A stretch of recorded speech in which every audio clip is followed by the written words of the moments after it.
Thank you for holding today's hearing, and I want to appreciate the opportunity to be here. This is a very important discussion that hits home with families in my district. I'll be brief so that actually the next panel can come in and those who are impacted most by the steel crisis. That's the local officials and the steel workers themselves. Steel production has always faced its ups and downs, but today market conditions are the worst in years. This isn't just about supply and demand. There's less drilling, more regulation, and higher production costs. But let's not forget the main cause of the crisis that comes from overseas, with the non-market policies of competitors like China. These policies have created an uneven playing field for American producers. When countries like China intervene in the market, they continue producing steel exports at below fair market value. They flood our U.S. market and undercut domestic companies. The consequences are measured not just on a balance sheet, but in the loss of many thousands of good-paying jobs. In my home of Southern Illinois, and Granite City Works has stopped production and idled nearly 2,000 people. These are good-paying jobs that have now been idle. We still have no idea when they can return to work. These are hard-working men and women. Some are second and third generation steelworkers. They have families to feed, and they deserve to be angry. Fair trade shouldn't be a partisan issue. Many Republicans and many Democrats speak with one voice on this. When American workers lose their jobs due to unfair, illegal trade, they must have tools to protect themselves. Last year, Congress passed legislation I introduced strengthening America's trade remedy laws. Too often, anti-dumping and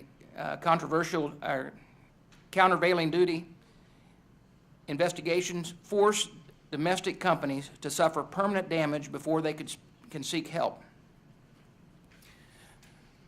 I've been a firefighter by trade. The process would be like forcing a homeowner to watch their home burn to the ground before they can call the fire department. It makes no sense.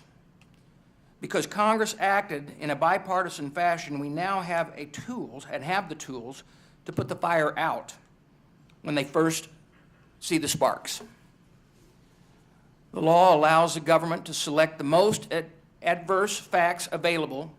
If a foreign firm refuses to cooperate with an investigation, it also allows the company to prove injury when unfair traded imports result in a loss of income or profit.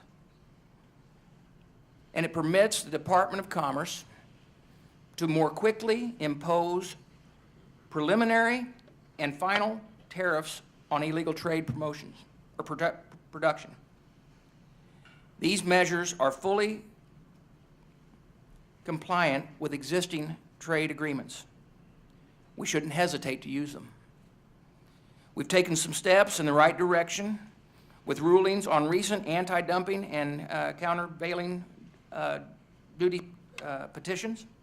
However, it's the final determination that will give the domestic companies the certainty they need to bring production steel once again. In addition, I would ask to add my voice to those opposing granting China market economy status at the WTO.